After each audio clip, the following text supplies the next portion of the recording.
मोदी को समाप्त करने की सुपारी उठाई है। ये लोग पता नहीं क्या क्या गंद फैलाते रहते हैं। भाइयों बहनों, आज मुझे बड़े दुख से साथ कहना है और मुझे विश्वास है कि मेरा हर शब्द इन दिनों प्रधानमंत्री की टीम सुनती है, उनके बॉस की भी एक टीम सुनती है, इसलिए मेरा हर शब्द वहां सुना जाता होगा। और मैं कहना चाहता हूं कि सरदार सरोवर डैम पर अब गेट लगाने बाकी है, बाकी काम हो चुका है और गेट लगाने के बाद ही सबसे चांदा पानी भरेगा। मैं कई बार प्रधानमंत्री से मिला, मैंने कहा साहब ये गेट खड़े करने में हमारे 3 साल जाने वाले हैं, हमें लगाने दीजिए ना। और गेट को बंद करे या न करे उसके लिए कोई सवाल है तो बाद में देखिए, आप बंद मत करने दे, खड़े तो करने दो। तो मुझे कहे मोदी जी आपकी बात तो बहुत समझने की है, अच्छी बात है ये तो। दोबारा मिलता हूं तो कहते हैं अच्छा अभी तक नहीं हुआ। 1 साल के बाद फिर मिलता, फिर कहते अच्छा अभी तक नहीं हुआ। अब मैं बताओ इसको क्या करोगे। इतना ही नहीं मित्रों, मध्य प्रदेश ने, राजस्थान, महाराष्ट्र ने और गुजरात ने जिनको पुनर्वसन का काम करना उनके जिम्मे है और उस काम को मॉनिटर करने के लिए कोई न कोई निवृत्त जज की कमेटी है। भाइयों बहनों, मैं आज संतोष के साथ कह सकता हूं कि भले महाराष्ट्र में कांग्रेस की सरकार हो, मध्य प्रदेश में बीजेपी की सरकार हो, गुजरात में बीजेपी की सरकार हो, इन तीनों सरकारों ने पुनर्वसन का काम पूर्ण कर दिया है। भारत सरकार की R&R ग्रुप की जो सब कमेटी है उसने उसको स्वीकार कर लिया है। मौखिक रूप से ये बात उन्होंने घोषित भी की, जो हमारे अखबारों ने छाप भी दी थी। अब उनका काम क्या है, सिर्फ मीटिंग बुला करके फाइनल हमको ऑर्डर देना कि अब आप गेट बनाना शुरू कीजिए। वो काम पिछले 8-9 महीनों से रुका पड़ा है।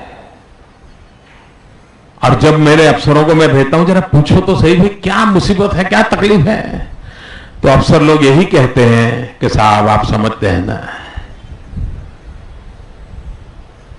मैं खुला बोलूं, समझ गए ना, मुझे नहीं बोलना है।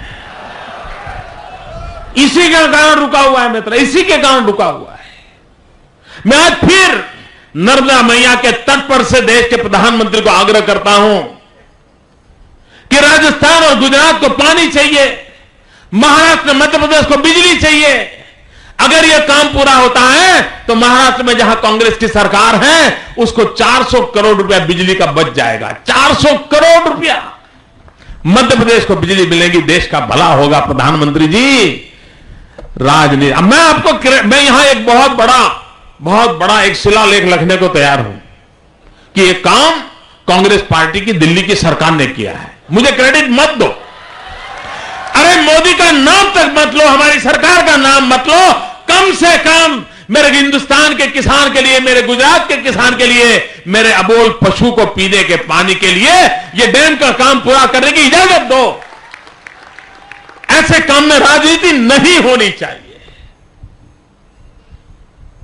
भाइयों बहनों, मैं आशा करता हूं कि इस नर्मदा के तट पर गुजरात के पशुओं की एक आवाज, गुजरात के गरीबों की आवाज, गुजरात के किसानों की आवाज, गुजरात के पेड़ पौधों की आवाज देश के प्रधानमंत्री तक पहुंचेगी।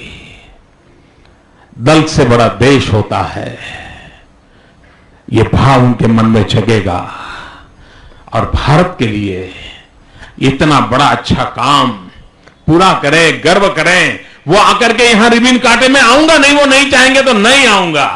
आप गौरव कीजिए, मैं आज कहता हूं आपका है, आप आनंद कीजिए लेकिन पूरा कीजिए भाई।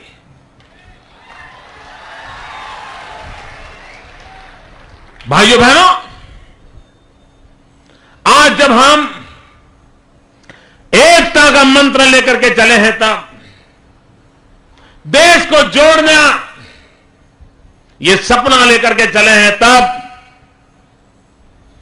सरदार पटेल की भव्य स्मारक का निर्माण करने जा रहे तब विश्व का सबसे बड़ा ऊंचा स्टैच्यू ऑफ लिबर्टी से 2 गुना बड़ा विश्व का सबसे बड़ा स्टैच्यू, भाइयों बहनों, उसका निर्माण करने जा रहे तब एकता का स्मारक है और एकता का संदेश है कि भाषा अनेक, भाव एक, राज्य अनेक, राष्ट्र एक, पंथ अनेक, लक्ष्य एक, बोली अनेक, स्वर एक, रंग अनेक, तिरंगा एक, समाज अनेक, भारत एक, रिवाज अनेक, संस्कार एक, योजना अनेक, मकसद एक, कार्य अनेक,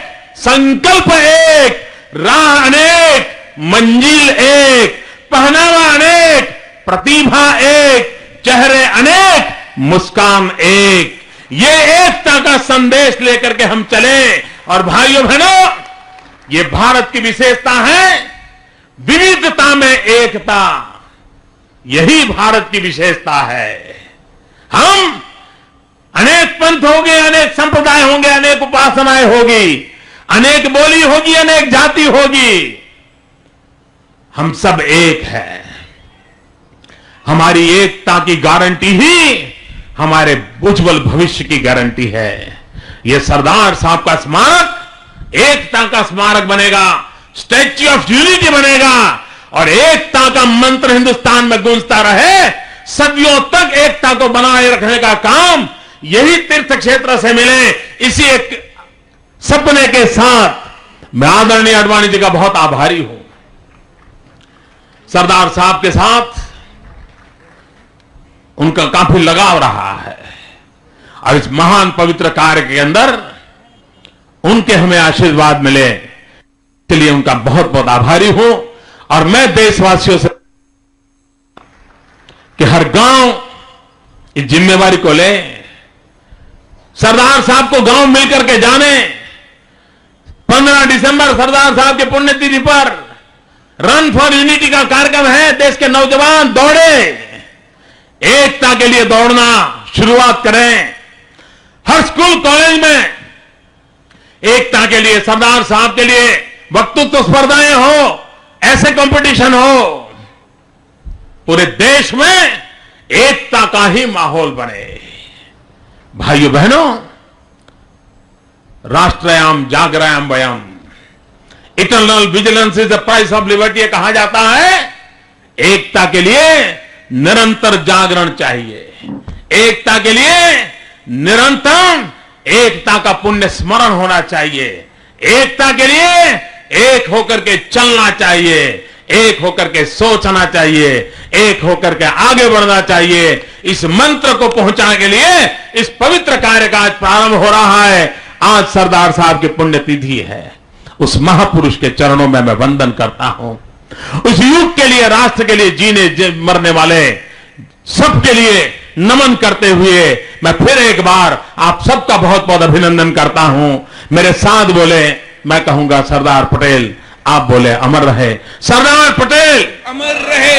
2 हाथ ऊपर करके पूरी मुट्ठी ताकत से बताइए भैया, सरदार पटेल अमर रहे। सरदार पटेल अमर रहे। सरदार पटेल अमर रहे। सरदार पटेल अमर रहे। सरदार पटेल अमर